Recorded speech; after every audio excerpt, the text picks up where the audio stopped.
नमस्कार and welcome to M with 3। कैसे हैं आप सभी? उम्मीद है सभी अच्छे होंगे। स्वागत है आप लोगों का मॉडर्न हिस्ट्री की इस क्लास में।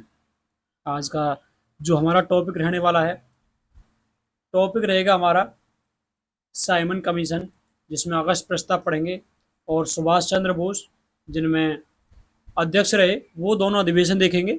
ठीक है, देखो बहुत छोटी सी क्लास रहने वाली है और लेकिन इस क्लास में बहुत सारे क्वेश्चन जो ऐसे हैं जो बार बार परीक्षाओं में पूछे जाते हैं या परीक्षाओं में अब तक पूछे गए हैं। सेकेंड वर्ल्ड वार के बारे में भी, ठीक है, द्वितीय विश्व युद्ध के बारे में भी आज हम बात करेंगे। ठीक है भाई, चलो सबसे पहले देखते हैं साइमन कमीशन के बारे में। साइमन कमीशन के बारे में सबसे पहले हम देखते हैं साइमन कमीशन। देखो भाई, साइमन कमीशन क्या था? साइमन कमीशन क्या है जिसे भारत में क्या है वैधानिक आयोग के नाम से भी जाना गया है। इसमें क्या है वैधानिक आयोग के नाम से जाना गया है। इसमें क्या था, 1928 में ब्रिटिश सरकार के द्वारा गठित एक आयोग था और यह 2 बार भारत आया। क्वेश्चन पूछा जाता है कि भारत ये कब आया था। ठीक है जी, मार्च 1928 में और अक्टूबर 1928 में आया था। इसका उद्देश्य क्या था, क्वेश्चन पूछा जाता है। यूपीएससी में भी इसके उद्देश्य से क्वेश्चन पूछा गया है। इसका उद्देश्य था कि भारत में 1919 में जो भारत शासन अधिनियम जो आया था या भारत शासन अधिनियम जो आया था उसके तहत कामकाज की समीक्षा करना कि वो जो है कहाँ तक सफल रहा। ठीक है, पहले क्या था कि हर 10 साल में अंग्रेजी सरकार क्या है समय समय पर ऐसे ही जो कानून लेकर आती थी और ऐसे ही उसका समीक्षा की जाती थी उस कानूनों की। ठीक है भाई, कब आना था वो 29-30 में आना था क्योंकि 19 में आया था, लेकिन उसके 1-2 साल पहले ही 1928 में भेज दिया बना के। ठीक है भाई, और भविष्य में क्या है सुधारों का सुझाव देना था कि जो समीक्षा करना था यह कहाँ तक हमारे सही रहे जो सुधार हमने किए थे और भविष्य में क्या क्या सुधार करने चाहिए। अब इसका विरोध क्यों किया गया आगे देखेंगे। साइमन कमीशन से क्वेश्चन पूछा जाता है इसके सदस्यों से। तो कमीशन में सर जॉन साइमन की अध्यक्षता में 7 ब्रिटिश सदस्य थे। अब यहीं पर आ जाता है, यहीं पर गाड़ी अटक जाती है। विरोध करने का कारण यही था क्योंकि सभी सदस्य क्या थे, ब्रिटिश थे। अब एक चीज सोचो, अब ये ब्रिटिश के जितने भी सदस्य थे ये सभी ब्रिटेन में रहते थे। अब भारत की जो भौगोलिक भौगोलिक स्थिति है, भारत की जो राजनीतिक आर्थिक स्थिति है, उनके बारे में इनको क्या मालूम। तो उसी कारण इसका विरोध किया गया था कि इसमें कोई भी भारतीय नहीं है, इसमें कोई भी भारतीय नहीं है, इसी वजह से इसका विरोध किया गया था। कोई भी भारतीय सदस्य नहीं था इसमें।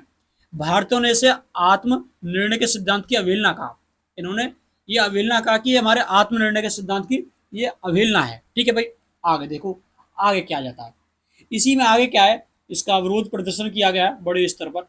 और विरोध प्रदर्शन में क्या किया गया, जगह जगह काले झंडे दिखाए गए, जगह जगह काले झंडे दिखाए गए, हड़तालें की गई और नारे लगाए गए कि साइमन कमीशन वापस जाओ, साइमन वापस जाओ। ठीक है, नारे लगाए गए। इसके बहिष्कार का निर्णय लिया गया जिसके तहत 11 दिसंबर 1927 को इलाहाबाद के सर्वदलीय सम्मेलन में इसके बहिष्कार का निर्णय लिया गया। 11 दिसंबर 1927 को इसके बहिष्कार का निर्णय के लिए एक सम्मेलन का आयोजित हुआ इलाहाबाद में। कहाँ पर आयोजित हुआ था? इलाहाबाद में। ये बहुत ऐसा क्वेश्चन है, ये सीएपीएफ असिस्टेंट कमांडेंट में पूछा गया है। 1930 में क्या है, साइमन कमीशन ने अपनी रिपोर्ट दी। इसने अपनी रिपोर्ट दी जिसमें भारत सरकार अधिनियम में सुधारों को सुझाव दिए गए। इस कमीशन का समर्थन किया था मुस्लिम लीग ने। मुस्लिम लीग ने कहा था कि हाँ ये कमीशन सही कर रहा है। सफी गुट ने, मद्रास की जस्टिस पार्टी ने और पंजाब की यूनियनिस्ट पार्टी के द्वारा इसका समर्थन किया गया साइमन कमीशन। ठीक है भाई, ये सारी चीजें हैं जो कि पूछी गई है। मुस्लिम लीग वाला क्वेश्चन पूछा गया है, रिपोर्ट का पूछा गया है कि कब दी इसने। ठीक है, बहिष्कार निर्णय का पूछा गया है, सर्वदलीय सम्मेलन कहाँ पर आयोजित हुआ था और कब आयोजित हुआ था। नारे का पूछा गया है। ठीक है, हड़तालें वगैरह की गई, ये चीज पूछी गई है। ये बाकी ऊपर जो जितनी भी चीजें मैंने लिखी है वो चीजें पूछी गई है। अब आ जाता है अगस्त प्रस्ताव। अगस्त प्रस्ताव के बारे में अब हम पढ़ेंगे। देखो अगस्त प्रस्ताव में क्या था, 8 अगस्त 1940 को 8 अगस्त 1940 को भारत के जो वायसराय थे लॉर्ड लिनलिथगो के द्वारा शिमला से जारी किया गया था। यह प्रस्ताव क्या था, ये सेकंड वर्ल्ड वॉर में जो द्वितीय विश्व युद्ध था उसमें भारतीयों के सहयोग को सुरक्षित करने के लिए ब्रिटिश सरकार के द्वारा एक प्रयास था। इसमें क्या कहा गया था कि दूसरा विश्व युद्ध चल गया था भाई, 1939 से 45 तक चला था। तो इसमें अंग्रेजी सरकार क्या चाहती थी, ब्रिटेन क्या चाहता था कि इस युद्ध में भारतीय जो है हमारी सहायता करें।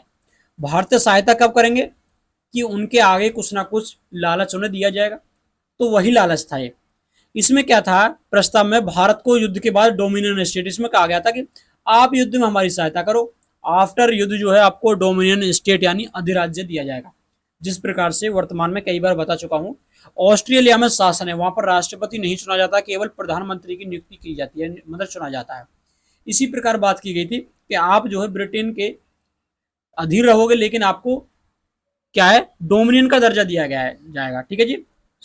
अधिशासन जो है, अधिशासन की जो इसमें आश्वासन दिया गया था, ठीक है भाई, ठीक है भाई। और अल्पसंख्यक जो समुदाय है उनके अधिकारों की रक्षा की जाएगी। युद्ध के बाद एक संविधान सभा बनाने का वायदा किया गया, जिसमें भारतीय संविधान बना सकेंगे, ठीक है जी। इसमें कहा गया कि भारत के संविधान निर्माण के लिए एक संविधान सभा का हम गठन करेंगे। वायसराय की कार्यकारी परिषद में भारतीयों की संख्या बढ़ाई जाएगी। इसमें कहा गया कि संविधान भी आप अपने आप ही बनाओगे, संविधान सभा का गठन करेंगे, और आपकी जो वायसराय की जो कार्यकारी परिषद है उसमें भी भारतीयों की संख्या बढ़ाई जाएगी, उसमें भी भारतीयों की संख्या बढ़ाई जाएगी। इसका जो मुस्लिम लीग ने, तो भाई उससे तो क्या था, कहीं से भी कैसे भी मिल जाए कहीं से, ठीक है।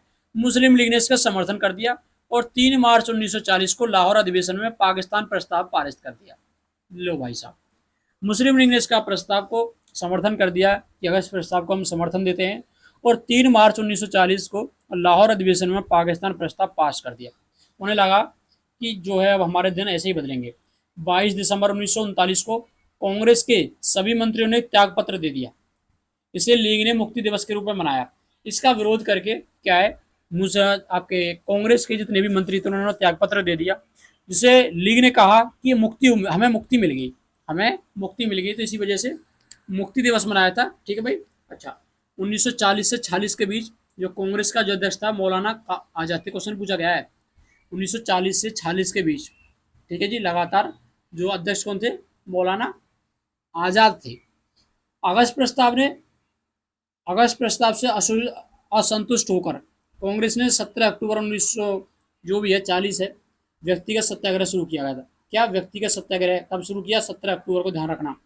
इसका नेतृत्व किसने किया था, गांधी जी ने किया था। और पहले सत्याग्रही कौन थे, विनोबा भावे थे। क्वेश्चन बहुत बार पूछा गया है कि पहले सत्याग्रही कौन थे, विनोबा भावे थे, और दूसरे जवाहरलाल नेहरू थे, लेकिन नेतृत्व किसने किया था, गांधी जी ने किया था। यहाँ से क्वेश्चन कभी कभी डाउटफुल होता है, डाउट में आ जाते हैं, इससे क्वेश्चन पूछा जाता है। अब देखो कांग्रेस का हरिपुरा अधिवेशन देखते हैं, हरिपुरा अधिवेशन के बारे में देखेंगे। देखो 1938 में भारतीय राष्ट्रीय कांग्रेस थी, उसका अधिवेशन हरिपुरा, गुजरात में, गुजरात के हरिपुरा में इसका आयोजन होता है। इस अधिवेशन में सुभाष चंद्र बोस को अध्यक्ष चुन लिया जाता है, जिन्होंने अवांछित संघीय योजना का विरोध करने और संपूर्ण स्वराज की मांग करने की घोषणा की थी। इसमें क्या, सुभाष चंद्र बोस ने अवांछित संघीय योजना जो थी सरकार बना रही थी उसका विरोध किया, और संपूर्ण स्वराज की कह दिया हमें क्या, पूर्ण स्वराज चाहिए, पूर्ण स्वराज की इसमें घोषणा की गई थी, ठीक है भाई, यहाँ तक तो ठीक था। अब अगली साल देखो, मैंने आपको क्या बताया, 38 में, 39 में फिर अध्यक्ष चुनाव के लिए जो अधिवेशन का आयोजित किया जाता है। 1939 में क्या, मध्य प्रदेश के जबलपुर जिले में आयोजित हुआ था, त्रिपुरी में इसका आयोजन किया गया था। सुभाष चंद्र बोस के अध्यक्ष चुने जाने के बाद इसमें क्या है, सुभाष चंद्र बोस को कांग्रेस का अध्यक्ष पुनः चुन लिया गया, और वहीं पर गांधी जी के समर्थित उम्मीदवार थे डॉक्टर पट्टाभी सीतारमणिया, वो इसमें हार जाते हैं। गांधी जी इसमें खफा हो जाते हैं, और एक, ठीक है जी, मतभेद पैदा हो गए गांधी जी और यहाँ पर गांधी जी और उनके बीच में मतभेद पैदा हो जाते हैं, ठीक है। गांधी जी कहने लगते हैं कि मेरा फिर काम ही क्या है, मेरा खड़ा हुआ एक कैंडिडेट ही नहीं जीत सकता, तो ठीक है भाई। सुभाष चंद्र बोस के अध्यक्ष चुने जाने के बाद गांधी जी कांग्रेस के भीतर एक कट्टरपंथी विंग के रूप में देखा, मतलब उन्होंने कहा कि ये कट्टरपंथी विंग के नेता हैं सुभाष चंद्र बोस, और कांग्रेस में जो है कट्टरपंथ ज्यादा पनप रहा है, और मतभेद पैदा हो गए, ठीक है भाई। सुभाष चंद्र बोस ने क्या किया, बाद में फिर इस्तीफा दे देते हैं, और उन्होंने कांग्रेस के भीतर ही फॉरवर्ड ब्लॉक की स्थापना कर ली 3 मई 1939 को। बहुत बार क्वेश्चन पूछा गया कि फॉरवर्ड ब्लॉक की स्थापना किसने की थी और कब की थी, तो सुभाष चंद्र बोस ने की थी 3 मई 1939 को। अब उसके बाद नए अध्यक्ष चुने जाते हैं डॉक्टर राजेंद्र प्रसाद। क्वेश्चन बना पूछा जाता है कि त्रिपुरी अधिवेशन में डॉक्टर गलत बोल गया मैं, सुभाष चंद्र बोस के इस्तीफा देने के बाद अध्यक्ष कौन चुना जाता है, तो कौन चुना जाता है भाई, डॉक्टर राजेंद्र प्रसाद चुने जाते हैं, ठीक है भाई। चलो आगे आ जाता है दूसरा विश्व युद्ध। दूसरे विश्व युद्ध से भी क्वेश्चन पूछे जाते हैं, तो हमें यहीं पर पढ़ लेना चाहिए लगे हाथ। 1 सितंबर 1939 को जर्मनी के द्वारा पोलैंड पर आक्रमण कर दिया गया, ठीक है भाई। चलो इस युद्ध में क्या थे, 2 गुट थे, एक था मित्र राष्ट्र जिसमें फ्रांस है, ग्रेट ब्रिटेन है, संयुक्त राज्य अमेरिका है, और सोवियत रूस है, ये सभी शामिल थे। रूस पहले अमेरिका के साथ ही था, ध्यान रखना। और धुरी राष्ट्र थे उनमें जर्मनी है, इंग्लैंड है, सॉरी जर्मनी है, इटली और जापान है। धुरी में थे जर्मनी, इटली और जापान। जर्मनी में हिटलर था, ठीक है, इटली मुसोलिनी, जापान आपको पता कितना खतरनाक था उस समय पर। उस समय पर भारत के तत्कालीन वायसराय थे लिन लिथगो। इन्होंने क्या भारत को विश्व युद्ध में शामिल होने की घोषणा कर देते हैं बिना पूछे। यह युद्ध 1939 में जर्मनी के द्वारा पोलैंड पर आक्रमण के साथ शुरू हुआ और 1945 में मित्र राष्ट्रों की जीत के साथ क्या हुआ, समाप्त होता है। मित्र राष्ट्र में कौन कौन शामिल थे आपको पता है, इसमें यूएसए क्या है, जापान पर हिरोशिमा नागासाकी पर क्या बम विस्फोट कर देता है, बम फेंक देता है, उसके बाद ये समाप्त होता है। ठीक है भाई, इसमें मित्र राष्ट्रों की जीत होती है। तो ये हमारा छोटा सा टॉपिक था जिसमें हमने द्वितीय विश्व युद्ध के बारे में देखा, त्रिपुरी अधिवेशन के बारे में देखा, हरिपुरा अधिवेशन के बारे में देखा, वहीं पर अगस्त प्रस्ताव के बारे में देखा और आपका साइमन कमीशन के बारे में देखा।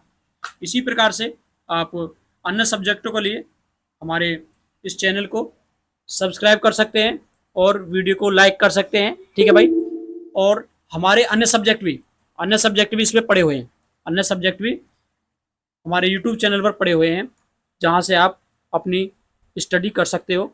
और यदि आप इस क्लास की पीडीएफ चाहते हैं तो हमारा टेलीग्राम चैनल है एवं जत्री के नाम से, वहाँ से इसकी पीडीएफ जो है डाउनलोड कर सकते हैं। तो मिलते हैं अगली वीडियो में। जय हिंद।